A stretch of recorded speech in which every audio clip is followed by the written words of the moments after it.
Okay, I have a confession. This morning, I woke up and the first thing I did before I said good morning to any human was ask AI what the weather is like. Before coffee, before brushing my teeth, AI first, human life second. Okay, but wait. You think that is bad? Yesterday, I asked AI what I should eat for lunch. It gave me 3 options. I picked one. Then I asked AI if that was a good choice. I asked AI about the food AI told me to eat. I need help. And here is the question. Who is in control here? Are we using AI, or is AI slowly, quietly using us? That is a deep thought for 8 in the morning, Sophie. Welcome to English Shadowing Club, everyone. Today, we go deep. Hello, hello. Welcome back to English Shadowing Club. I'm Sophie. And I'm Alan. If this is your first time here, hi. We're so glad you found us. And if you're a regular listener, welcome back, friend. We missed you. Quick level check before we start. Today is a B1 and B2 episode. That means we'll use natural, everyday English. Some sentences are short, some are a little longer, but we'll always keep it clear. We'll never use words that are too hard without explaining them.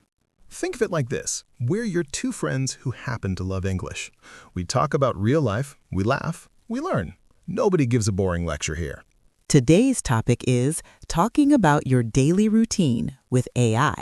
And yes, we are going to get a little philosophical because we have some big questions. Big questions like, are we using AI or is AI using us? Is your personality yours or is it just your search history? If all AI stopped tomorrow, would modern people survive 1 week? By the end of this episode, you'll know how to talk about your daily routine in natural English. You'll know 8 key words and expressions, and you'll have 3 big questions to think about in English about your own life. This is going to be fun. Let's start. Okay, Alan, let's start simple. Tell me, what does your morning look like? Like your actual morning, step by step. Oh, you want the real version, not the Instagram version. The real version, always. Okay, so I wake up, I look at my phone, I check the news, but actually I don't read the news. I ask AI to summarize the news. Then I ask AI what I should have for breakfast based on what I ate yesterday. Then I ask AI to write me a quick plan for my day. Then, and this is the part I'm slightly embarrassed about, I sometimes ask AI how I'm feeling. Wait, you ask AI how you are feeling? Look, I type in what happened the day before and I ask it what emotion that might be. It's like having a therapist who never sleeps and never judges you. Alan, that's either brilliant or terrifying. I haven't decided which. Probably both. What about you?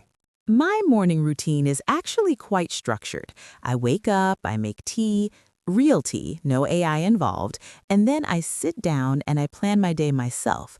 But then I admit I open my AI app and I say, okay, look at my list. What am I forgetting? And it always finds something. Always.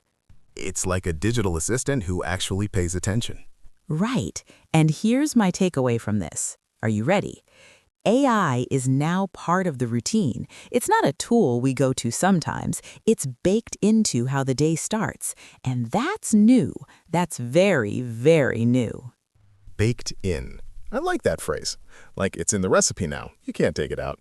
Exactly. And the lesson here for our listeners is this. When you talk about your daily routine in English, don't just say, I wake up, I eat, I go to work. Talk about the small things, the real things, the things that actually shape your morning. That's what makes a conversation real. Like the part where you ask AI how you feel. That's definitely real. Alan. Sorry. Okay. Big question time. Section 2. Here it is. We use AI every day, but who's really learning from who? Ooh, okay. Let me think about this. Every time you ask AI something, it learns about you, your questions, your habits, your fears, your lunch choices, Alan. My lunch choices are confidential. Every search, every question, every, hey AI, should I text him back? All of that builds a picture of you, and AI gets better because of that picture. So you're saying that when I use AI, AI is also using me as data. I'm saying it's a trade. We get fast answers, AI gets to know us better, it gets smarter. We get maybe a little lazier or maybe a little more efficient. I'm not sure which. I think it depends on how you use it. Like, I have a friend, real person, not AI, who uses AI to learn things. She asks it to explain hard ideas in simple words. She asks it to quiz her. She treats it like a teacher, and she is getting smarter because of it. That is a great point. It's like a gym. The gym is just a building, it's full of equipment. You can go there and actually work out and get stronger, or you can go there and sit on a bench and look at your phone. I have done the second one. We all have, Alan, we all have.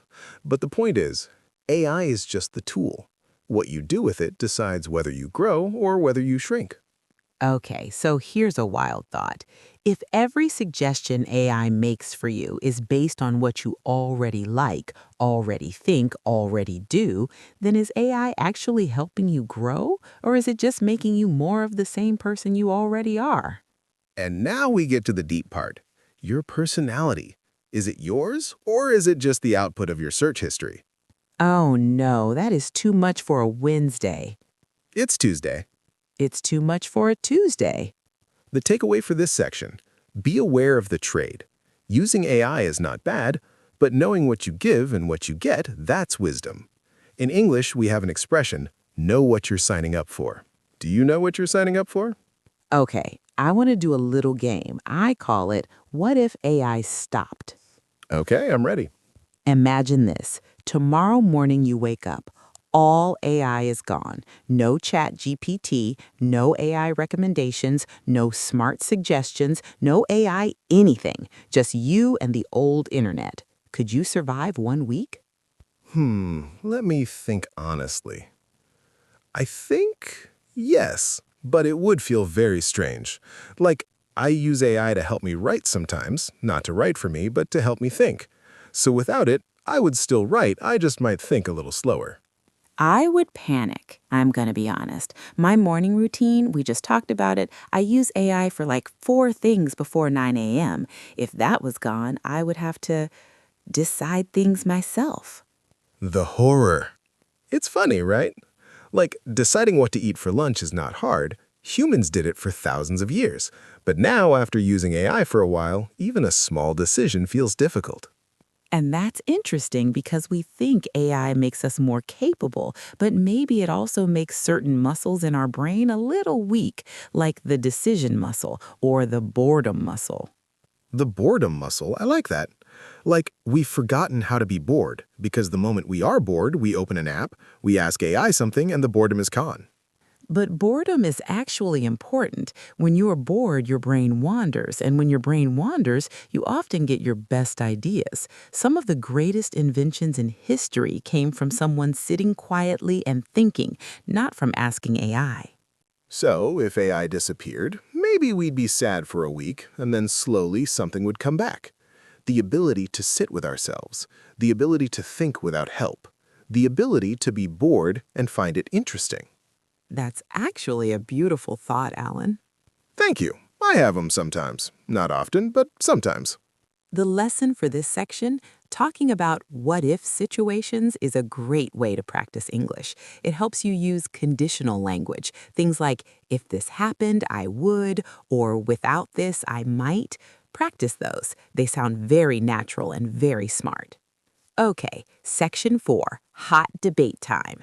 Alan, you go first. Is AI making us lazy? Okay. Arguments for lazy. I asked AI to write a birthday message for my cousin last month. A birthday message. I couldn't write 30 words for someone I love without asking a machine to help me. That's a little sad. That's very sad, Alan.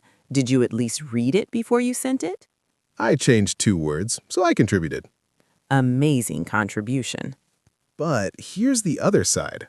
Because I didn't spend 20 minutes on that birthday message, I had time to call my cousin and actually talk to him for 20 minutes.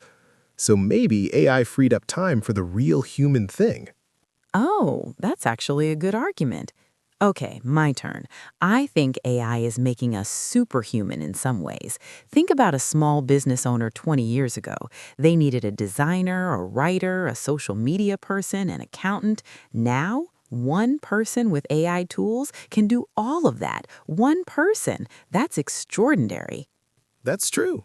My friend runs a whole online shop by herself. She uses AI to write product descriptions, answer customer questions, make simple graphics. She's one person doing the work of a small team.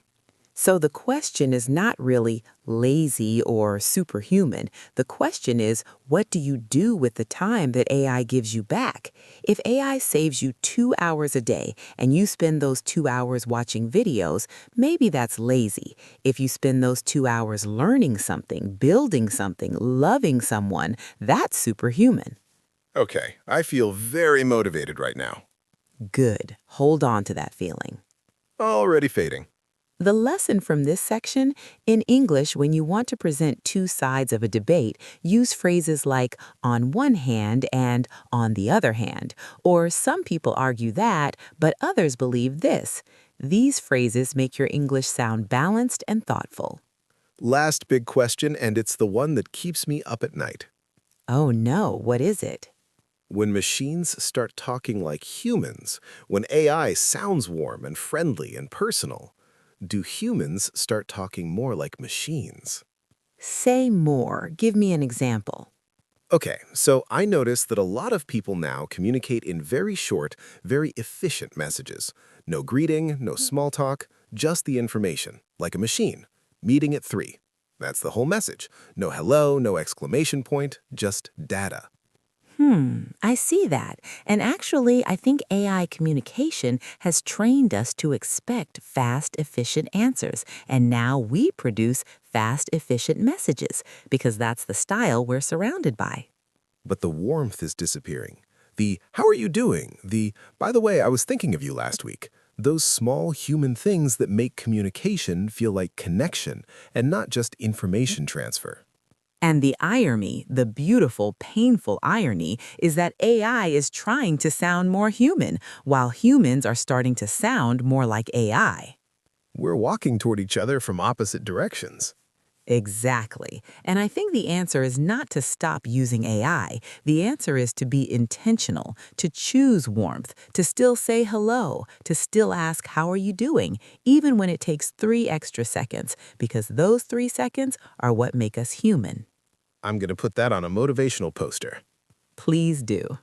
Lesson from this section. In English, the small social phrases matter enormously. How are you doing? I was thinking about you. That sounds tough. These are not wasted words. These are the words that build real connection. Don't let those disappear from your English or from your life. Okay, friends, this is my favorite part. 3 questions. Think about them, write about them, talk about them with someone in English. These are not easy questions, but easy questions do not help you grow. These ones will make you think and make you practice real English at the same time. Question 1. Think about your daily routine right now. Where does AI appear in your day? Is it a small part or a big part? How do you feel about that? Comfortable? Worried? Or something else? Question 2. If all AI stopped working tomorrow, what would be the hardest part of your day? What task would suddenly feel very difficult? What would you have to figure out on your own again? Question 3. Do you think AI is making people more connected to each other or less connected? Think about how you communicate with the people you love. Has technology changed how warm or real those conversations feel? There is no right answer for any of these questions. What matters is that you think and that you use English to express what you actually feel. And if you want to share your answers, leave a comment on our YouTube video. We read every single one. Actually, Sophie reads them. I eat snacks while she reads them out loud. That is true. It is a whole system. Okay, friends, that is it for today. What a ride. We talked about daily routines and AI. We asked big questions. We laughed a little. Alan confessed to asking AI how he feels. I'm not ashamed. The AI was very supportive. Here's what I want you to remember from today. English is not just about words and grammar, it's about thinking. And today we practice thinking in English about real life. The best thing you can do after listening to this episode? Talk to someone in English.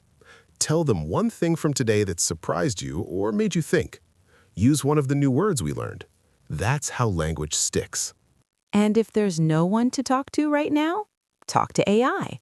Practice your answer to one of the reflection questions. Ask AI to help you improve your sentences.